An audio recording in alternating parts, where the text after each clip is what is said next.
వడ్డెర చాలా ఎలాబరేట్ గా చెప్పారు పవన్ కళ్యాణ్ గారు. పూర్తిగా నేను ఏకీభవిస్తున్నా. ఏవైతే రాళ్లు కొట్టేదే వృత్తిగా పెట్టుకుని ఆ రాళ్లతోనే జీవితాలు గడిపి ప్రాణాలు పోగొట్టుకున్న సంఘటనలున్నాయి.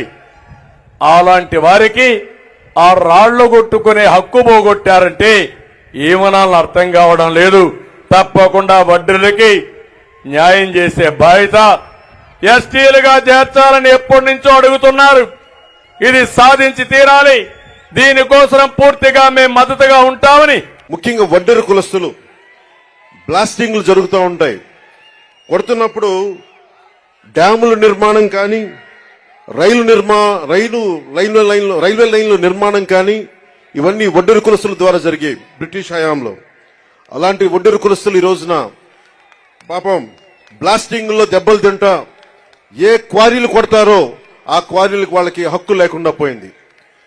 జనసేన తెలుగుదేశం ప్రభుత్వం ఉమ్మడి ప్రభుత్వంలో వడ్డెర్లకి బలమైన ఆర్థిక పరిపుష్టి ఇచ్చేలా వాళ్ళకి ఖచ్చితంగా వారికి దాంట్లో సింహభాగం ఉండేలా చూడాలని మనస్ఫూర్తిగా కోరుకుంటా ఉన్నాం.